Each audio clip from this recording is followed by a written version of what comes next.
Bonjour, mesdames et messieurs. Aujourd'hui, je voulais expliquer un petit peu ce qu'on entend par intelligence cosmique. Ça va expliquer un petit peu les situations, ce qui se produit présentement, puis ce qui s'est toujours produit dans des formes qui sont différentes. Donc, les expériences de l'être humain sont toujours des initiations qui permettent de passer d'un niveau de la conscience à un autre niveau de la conscience. Temporairement. Temporairement, parce que la sagesse de l'expérience n'est pas transmise. On n'a pas encore la capacité collective, dans aucune des civilisations, de transmettre de la sagesse, qui passe des parents aux enfants, par exemple. Alors, le vrai principe d'intelligence, c'est qu'il faut comprendre que c'est intuitif. La véritable intelligence, elle est intuitive, c'est-à-dire que c'est un peu comme un appareil qui est branché dans le mur, l'électricité passe. L'important, c'est pas de savoir si ça va faire fonctionner un ventilateur ou si ça va allumer une lumière, c'est que l'énergie passe, point final. Donc, on ne peut pas se questionner sur les électrons qui passent dans un fil, puis la provenance des électrons, puis combien de temps que ça va durer. Tu payes ton compte à Hydro-Québec, c'est tout. Mais l'affaire, c'est que ça fait fonctionner un appareil quand tu en as besoin. Alors, l'être humain, c'est pas que c'est un appareil, mais c'est un phénomène de radiophonique. Radiophonie. C'est-à-dire qu'il est connecté. Tous les êtres humains ont la possibilité d'être connectés à une intelligence, puis il faudra comprendre que les plans de l'intelligence viennent des galaxies.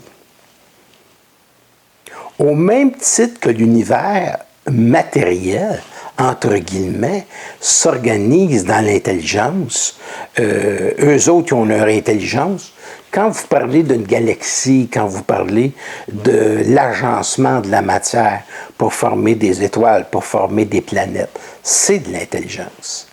Bon, ben, l'univers cherche à trouver ce qu'il est à travers la conscience, entre autres, des êtres humains. Donc, il faudra comprendre que Dieu, c'est beaucoup plus quelque chose qui a été créé parce qu'on pense qu'on est petit, alors que c'est plutôt l'inverse. C'est-à-dire, Dieu se cherche à travers la conscience des êtres humains et de tout ce qui vit dans l'univers pour savoir qui il est. Donc, c'est Dieu qui a besoin des êtres humains. C'est Dieu qui a besoin de l'expérience des points de vue de l'être humain, des perspectives de l'être humain. Et c'est la raison pour laquelle, moi, je ne peux pas dire qu'un être humain qui pense d'une manière qui est différente de moi, je ne peux pas dire que c'est pas bon ou que c'est pas intelligent. C'est intelligent pour lui, c'est bon pour lui, c'est quelque chose d'extraordinaire pour lui. Puis il est rendu là. Puis à un moment donné, il va être rendu à une autre place. Puis c'est ça qu'on appelle une évolution. Mais il arrive cependant un temps où l'être humain sera tellement dans son intelligence, l'être humain sera tellement dans sa sagesse, l'être humain sera tellement dans sa compréhension que son intelligence va devenir parfaite. Pas sa capacité de réflexion, son intelligence. Il aura beaucoup de réponses, mais il n'aura plus de questions. Parce que son intelligence, ça va être rendue dans sa perfection. Et une intelligence qui est rendue dans sa perfection, c'est une intelligence qui est cosmique, qui est universelle. Et chaque plan du cosmos a plus ou moins une voie de développement.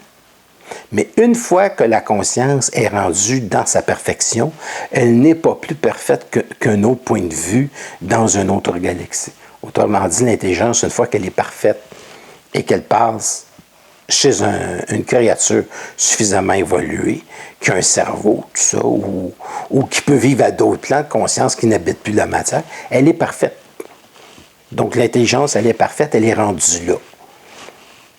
Quand l'être humain établit une connexion qui est totalement, pour les êtres humains, je l'appellerais intuitive. L'être humain a une connexion qui est intuitive, mais il doit être capable d'arriver à s'en servir. Et il peut s'en servir à partir du moment où il ne pense plus. Parce que penser, c'est réductif. C'est-à-dire, penser, c'est un petit peu comme mettre de l'eau dans un verre et de penser qu'on détient l'océan. Et il y a un paquet d'êtres humains comme ça qui m'arrivent en disant les êtres humains ont tendance, pour se sécuriser, à dire qu'ils sont des océans de la pensée. Il n'y a pas d'océan de la pensée, il y a simplement des petits verres d'eau. Puis tu amènes ton petit verre d'eau sur le bord de l'océan, et admettons que ton verre d'eau a des émotions, a un ego, a une conscience humaine, puis tu dis, maintenant, je vais te déverser dans l'océan. Il faudrait savoir que ton verre d'eau, l'eau qu'il y a dedans, pourrait peut-être capoter parce qu'elle ne veut pas se déverser dans l'océan. Et pourtant, c'est un océan de sagesse, c'est un océan d'absolu, c'est un océan d'une compréhension des phénomènes qui est absolue. Donc, dans l'intelligence parfaite, il n'y a plus de pensée. Il n'y a plus de réflexion. Dans l'intelligence qui est parfaite, il y a simplement un fonctionnement totalement ajusté à une vie, totalement ajusté à l'univers qui permet à un individu de poser le bon geste quand c'est le temps, de faire les choses quand c'est le temps. Puis ça le place toujours au bon moment, au bon temps, quand c'est le temps. Donc c'est un individu qui va fonctionner, bien entendu, d'une manière qui est très, très différente. Mais ça ne paraîtra pas au niveau des êtres humains qui vont le regarder. Parce que c'est un individu qui a assez d'intelligence, qui a assez de pouvoir de la forme pour ne pas confronter l'émotivité d'une civilisation qui n'est pas encore complète dans son intelligence. Un être humain qui est intelligent n'est jamais en confrontation parce que son intelligence, justement, elle est parfaite. Il n'y a pas à confronter quoi que ce soit. Ce n'est pas un individu qui remet les choses en question au niveau collectif.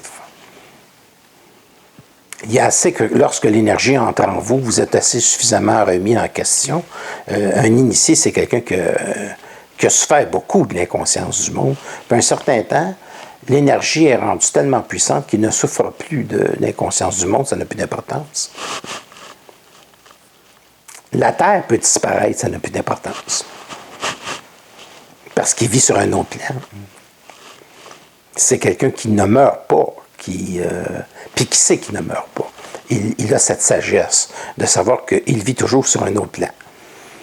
Donc en ce moment, c'est ce plan-ci qui est, par une belle journée de mai, qui est très agréable.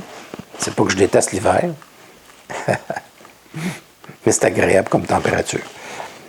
Donc l'être humain va comprendre que les intelligences, ce sont des télépathies, comme de la radio, qui viennent de différents endroits de la galaxie, puis que les galaxies sont interreliées entre elles dans certaines régions de l'univers. Et une fois que la pensée de l'organisation de tout cet univers-là, elle a atteint sa perfection, son infini, son absolu, elle ne peut pas aller plus loin parce qu'elle est parfaite. Et elle n'est pas quelque chose qui réfléchit, parce que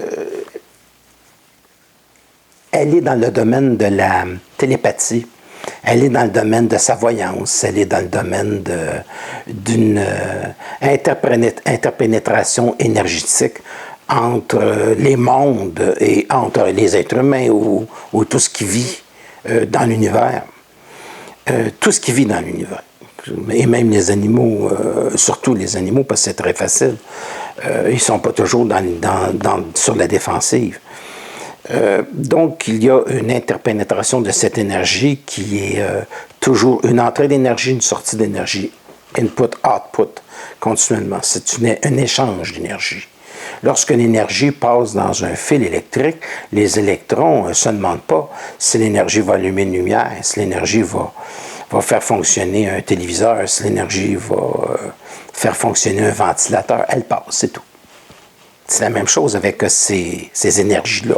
Il passe, c'est tout. Puis quand ça passe, ça rend l'être humain plus intelligent, ça lui donne une certitude, ça lui donne la certitude absolue de son savoir. C'est tout ce qu'il peut connaître au niveau de l'ego, parce qu'il va voir la certitude absolue de son savoir se manifester dans le réel. C'est-à-dire que sa vie va être facile. C'est ça que ça veut dire. Et pour un être humain qui accéderait à certains pouvoirs, et qui accède à certains pouvoirs, ça ne peut pas être démontré dans un grand public parce que ça mettrait la civilisation en danger. Un individu, par exemple, que vous rencontrez, qui a le moindrement d'ego, qui commence à disparaître puis à apparaître à une autre place, ça choquerait totalement la civilisation. Et ça serait trop brusque dans l'expérience de l'évolution humaine. Ça pourrait être permis s'il n'y avait pas d'Internet. Ça pourrait être permis s'il n'y avait pas de possibilité d'être filmé. Donc, une corrélation entre ce qu'on appelle la manifestation du phénomène OVNI puis de ce que je suis en train de vous parler. Un phénomène OVNI, c'est extraordinaire. Ça va partout. Il y en a à tous les soirs, partout dans le monde entier. Mais c'est très difficile d'avoir quelque chose de très clair sur pellicule. Parce que c'est pas permis. Ça fait partie des jeux de l'intelligence. Ça fait partie du jeu d'intelligence de ces plans-là. C'est tout. Pour nous, êtres humains concernés, un être humain ne choisit pas sa connexion. Le maître vient quand l'élève est prêt. Puis s'il doit être connecté à une autre intelligence, au début, il va sentir ça un peu comme une soumission. Il est connecté dans cette intelligence-là, puis il passe à un autre plan. Mais il reste les deux pieds sur terre, il continue à fonctionner. Ce pas des individus qui vont être très dérangés par l'expérience. C'est comme la vie devient plus facile. Fait que ça ne peut pas être quelque chose qui dérange. La vie est plus facile parce que tu as des réponses à tes questions tout de suite. Tu sais que tu t'en vas là, tu arrêtes à la lumière verte. Pourquoi la lumière verte? Parce qu'il y a un gros camion qui passe, puis tu étais dans la Lune, puis c'était bon que tu sois dans la Lune à ce moment-là. Parce que si tu n'avais pas été dans la Lune à ce moment-là, tu passerais sur un autre plan, tu serais plus sur le plan de la Terre. Donc, tu es pris en charge par ces énergies-là. Puis quand je dis que tu es pris en charge, je veux vraiment dire que tu es pris totalement en charge par ces énergies-là. Donc, il n'y a plus de réflexion, il n'y a plus de pensée, il y a simplement de l'énergie qui circule dans le film. Et puis, c'est à partir de ce moment-là que la lumière est surgie. Maintenant, l'époque d'aujourd'hui n'est pas tellement différente des époques d'obscurantisme de l'être humain contemporain, le siècle dernier, puis celui-ci. L'être humain n'est pas dans sa perfection, donc il vit toutes sortes d'initiations qui vont lui permettre probablement de devenir temporairement plus intelligent, parce que malheureusement, ce n'est pas parce qu'il bénéficie d'une conscience suite à une expérience qui va nécessairement que les futures générations vont comprendre ce qui se passe présentement, parce qu'on n'a pas la capacité de transmettre une connaissance mentale à nos enfants. Parce que les prochaines civilisations terrestres vont être des civilisations intuitives. Ça va être la métaphysique. Puis là, on va comprendre que là, Dieu se cherche la tête, puis vraiment, il essaie de se comprendre à travers les différentes perspectives de l'être humain. Et que c'est une expérience cosmique qui est absolument extraordinaire. Fait qu'autrement dit, tout sert à devenir plus intelligent, que ce soit à court terme ou que ce soit sur le plan de son infini. Mais devenir intelligent, c'est quitter son verre d'eau puis c'est entrer dans l'océan. Fait que de temps en temps, je vais vous faire des petites vidéos comme ça. Ça fait un immense plaisir.